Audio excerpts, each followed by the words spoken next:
Hey guys, it's me, Bridget, and I'm back with another video. So today's video, we will be doing part 2 of chapter 6 of Women Who Run with Wolves. I couldn't fit it all into one video the first go around, so we're doing 3 in a row. Today is day number 2, Tuesday. And tomorrow I'll be back with part number 3. I really want to just get into the video because this part is kind of the part that started like getting a little personal to me, so I just really want to dive into it. Before we do that though, make sure that you've subscribed to my channel and hit the notification bell so that you'll be notified when I come out with new videos. Also, make sure you go ahead and like this video because I'm sure you're enjoying the journey with me, so you might as well like it. Okay, so with all that good stuff done, let's get into the video. So in the last video, we talked about the internal struggle of the internal mother. In today's video, we'll be talking about the external journey to finding your family and finding where you fit.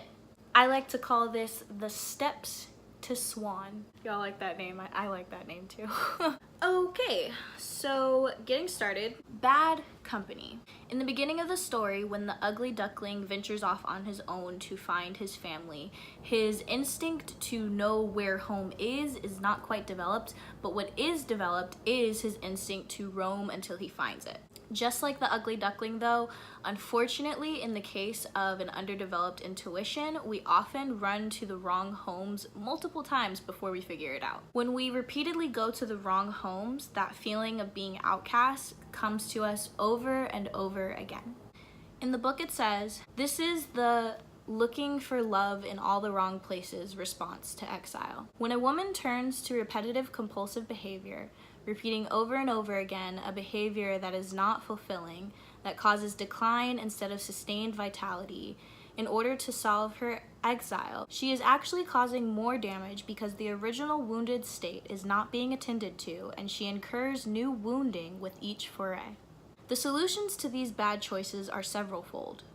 If the woman was able to sit herself down and peer into her own heart, she would see there a need to have her talents, her gifts, and her limitations respectfully acknowledged and accepted. So to begin healing, stop kidding yourself that a little feel-good of the wrong sort will take care of a broken leg. Tell the truth about your wound. And then you will get a truthful picture of the remedy to apply to it. Don't pack whatever is easiest or most available into the emptiness. Hold out for the right medicine. You will recognize it because it makes your life stronger rather than weaker. So this was the part I was telling you guys about that actually kind of started to hit really close to home to me. As many of you guys may know if you keep up with my channel, I recently got divorced. I'm not sure if many of you guys know about this, but if you follow me on other social media, maybe you caught on. But at the same time as me getting a divorce, I also went through a pretty difficult breakup with someone else that I was dating. Basically, I can tend to make really rash decisions and jump into things pretty quickly. Or at least that used to be me. I think that a big reason why I ended up in the relationship I ended up in after my marriage was because I really felt guilty. I really felt like I had been married, so now I was getting divorced, and if I didn't find someone to be with the rest of my life quickly and in a hurry and devote myself to that, I probably would never find it. I felt very like I wasn't worthy of true, genuine love and what I thought I needed. Anything that I needed, happiness, nothing like that. But I felt like I had to settle, and I felt like I needed to get into whatever I could get into, and fast. There's a point when you're searching for your family, when you're searching for where you belong, and you're having a difficult time finding it, that eventually you begin to believe what everyone says about you being the ugly duckling. That you, if you're like me, try every futile measure that you possibly can to become the normal duckling and fit into the box that you're being given. Also though, if you're anything like me, you also kind of love yourself too and recognize that it's impossible to destroy the parts of you that don't fit into the box, so rather than destroy them, you begin to hide them. You take every negative thing that's said about you as constructive criticism and you begin to believe it's true, and try to publicly work on being different while you hide those parts of yourself that the community that you put yourself a part of doesn't believe in. One example personally, and this is gonna sound kind of weird because I don't think that most people talk about this, but let me know if you understand in the comments. I've actually been taking nudes of myself since I was like 12. I know that's like child pornography, so it's not a good thing to share back then, but I've always been very comfortable with my body. I've always loved my body. But as I've gotten older, I've come around relationships and people in my life that have made me feel like that's a really bad thing to do, that it's not art, that it's not in any way beautiful, and it's really just you seeking attention or trying to be like unfaithful to someone that you love, something like that. So I am now extremely uncomfortable and have a very hard time showing off any body parts, much less nude or anything close to it, anywhere online. And that's just honestly not me. So yeah, it's something I'm working on. I can't say it's something I've completely figured out, but it's definitely something I'm working on. What you have to see in order to get past this belief in yourself of being the ugly duckling is that it's not that you're an ugly duckling, it's just that you're a swan. You don't belong in the family of ducks. You belong in a family of swans. The next section is not looking right.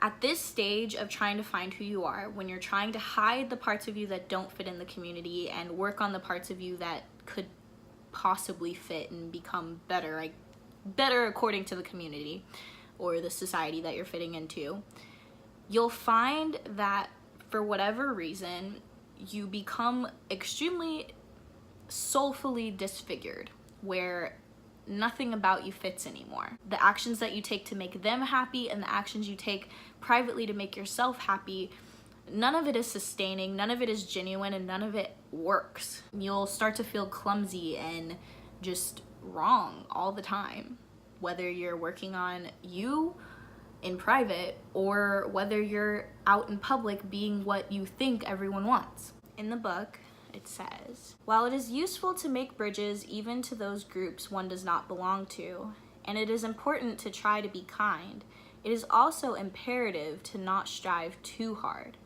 to not believe too deeply that if one acts just right, if one manages to tie down all the itches and twitches of the wildish creature, that one can actually pass for a nice, restrained, subdued, and demure lady woman. It is that kind of acting, that kind of ego wish to belong at all costs, that knocks out the wild woman connection to the psyche. Then, instead of a vital woman, you have a nice woman who is declawed. Then you have a well-behaved, well-meaning, nervous woman, panting to be good. No, it is better, more graceful, and far more soulful to just be what and as you are and let the other creatures be what they are too. Frozen feeling, frozen creativity. In the book it says, for a human to be frozen means to purposely be without feeling, especially towards oneself, but also, and sometimes even more so, towards others. While it is a self-protective mechanism, it is hard on the soul psyche, for the soul does not respond to iciness, but rather warmth. An icy attitude will put out a woman's creative fire. It will inhibit the creative function. I was actually recently just talking to my best friend about this. I think it was like 2-ish days ago. But basically, like, I've always been a very touchy-feely, goofy, just open type of person. And recently, I've found myself very unimpressed, very closed off, very serious, very afraid of intimacy in any way, not necessarily sexual or anything, but just even like hugs from my friends or my family. I just find that those things make me uncomfortable, and in a way I think I'm coming out of a state of cynicism and distrust. In the book it says, when writers, for example, feel dry, they know that the way to become moist is to write. but if they are locked in ice, they won't write. There are painters who are gasping to paint, but they're telling themselves, "Get out of here, your work is weirdly strange and ugly." There are many artists who have not yet gotten a good foothold or who are old war horses at developing their creative lives. And yet, and still, every time they reach for the pen, the brush, the ribbons, the script, they hear, "You are nothing but trouble. Your work is marginal or completely unacceptable," because you yourself are marginal and unacceptable. So what is the solution? Do as the duckling does. Go ahead, struggle through it. Pick up the pen already and put it to the page, and stop whining. Write. Pick up the brush and be mean to yourself for a change. Paint. Dancers, put on the loose chemise, tie the ribbons in your hair, at your waist, or on your ankles, and tell the body to take it from there. Dance. Actress, playwright, poet, musician, or any other. Generally, just stop talking. Don't say one more word unless you're a singer. Shut yourself in a room with a ceiling or in a clearing under the sky. Do your art. Generally, a thing cannot freeze if it is moving. So move. Keep moving. The passing stranger. In the book it says, "The person who might take us out of the ice, who might even psychically free us from our lack of feeling, is not necessarily going to be the one to whom we belong." It is a time when the spirit, in one way or another, feeds us, pulls us out, shows us the secret passage, the hiding place, the escape route. And this coming when we are down and feeling stormy dark or darkly calm is what pushes us through the channel to the next step, the next phase in learning the strength of the exile. Exile as boon.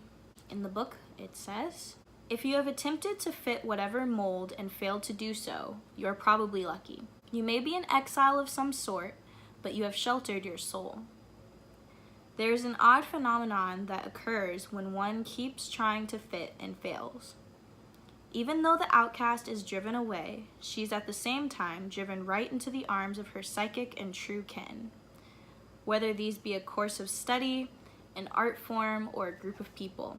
It is worse to stay where one does not belong at all than to wander about lost for a while and looking for the psychic and soulful kinship one requires. It is never a mistake to search for what one requires. Never. While exile is not a thing to desire for the fun of it, there is an unexpected gain from it. The gifts of an exile are many. It takes out weakness by the pounding.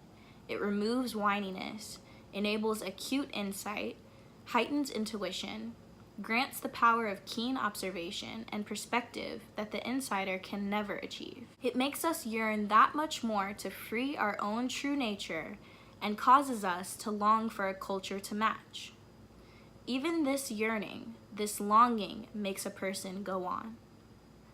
It makes a woman go on looking, and if she cannot find the culture that encourages her, then she usually decides to construct it for herself. And that is good, for if she builds it, others who have been looking for a long time will mysteriously arrive one day, enthusiastically proclaiming that they've been looking for this all along. And thus the reason I think that I actually make these videos. I never really put a name to that before, but thank you, Esties. I do think that we all deserve a community, a place to feel safe and welcome. We are all swans and we deserve a home. The uncombed cats and cross-eyed hens of the world. Too often, from the exile's point of view, when people are not alike, it is the exile who is inferior, and the limitations and/or motives of the other are not properly weighed or evaluated. The other day I was having a debate with someone where basically the point that I was trying to make, I'm not really sure what he was trying to say, but the point that I was trying to make is that we all have the potential to be equally as good as each other, equally as smart as each other, equally as strong as each other, blah, blah, blah, blah, blah. It just matters on the experiences, the places that we're put, when we're put there, and who we are as people, and whether or not we decide to take advantage of the opportunity. I'm realizing through reading this chapter that that statement is probably not true, and maybe if I am correct on what I think he was trying to say, he might have been right. I hate being wrong. The truth is that we are all amazing. We all have our own gifts and strengths, and when we cultivate them, we can be literally mind-blowingly incredible. However, we do not all have the same potential to have all the same gifts. We do not all have the ability to do all of the same things, and that's okay. Some of us are horses. Some of us are monkeys. Both of us are really, really cool, really, really beautiful, pretty awesome, my favorite animals, but definitely not the same thing. You definitely would never ask a horse to climb a tree, and you probably wouldn't ride a monkey through Times Square on its back. A monkey being raised in a family of horses would be judged on its lack of ability to trot when asked or grow a ponytail. But it was never meant to do those things in the first place, so for us to hold it to that expectation would be wrong, correct? In the book, it says, the answer is unequivocally yes. She was asking a different question, but I had to throw that part in. So why, if this is all so and too true, do women keep trying to bend and fold themselves into shapes that are not theirs? I must say, from years of clinical observation of this problem, that most of the time, it is not because of deep-seated masochism or a malignant dedication to self-destruction or anything of that nature. But more often, it is because a woman simply does not know better. She is unmothered. Remember, it is the mother who teaches by expanding the innate talents of the offspring. Animal mothers who teach their offspring to hunt are not exactly teaching them how to hunt, for that is in their bones already. But they are teaching them what to watch out for, what to pay attention to, those things that are not known to them until the mother shows them, thereby activating new learning and innate wisdom. It is the same for the woman in exile. If she is an ugly duckling, if she is unmothered, her instincts have not been sharpened. She learns instead by trial and error. Usually many trials, many errors. But there's hope, for you see, the exile never gives up. She keeps going until she finds the guide, the scent, till she finds the trail, till she finds home. Though a woman may look scattered when she has lost touch with the life she values most and is running about trying to recapture it, she is most often gathering information, taking a taste of this, grabbing a paw of that. At the very most, one might briefly explain to her what she is doing, then let her be. As soon as she processes all the information from the clues she's gathered, she'll be moving in an intentional manner again. Then the desire for membership in the uncombed cat and the cross-eyed hen club will diminish to nothing. Remembrance and continuance, no matter what. Here's the promise of the wild psyche to all of us. Even though we have only heard about, glimpsed, or dreamt a wondrous wild world that we belonged to once, even though we have not yet or only momentarily touched it, even though we do not identify ourselves as part of it, the memory of it is a beacon that guides us toward what we belong to for the rest of our lives. This is about the part in the book when the duck looks up and sees the swans flying through the sky right before the end of winter, when spring will come soon, but when he has to go through a lot of damaging time in the pond where he almost freezes to death. No matter what struggle it takes to get there, the wild nature persists. We can go through hell and high water. It'll be waiting for us on the other side. In the book it says, women will draw doors where there are none, and open them and pass through into new ways and new lives. Because the wild nature persists and prevails, women persist and prevail. The most important thing is to hold on, hold out, for your creative life, for your solitude, for your time to be and do, for your very life.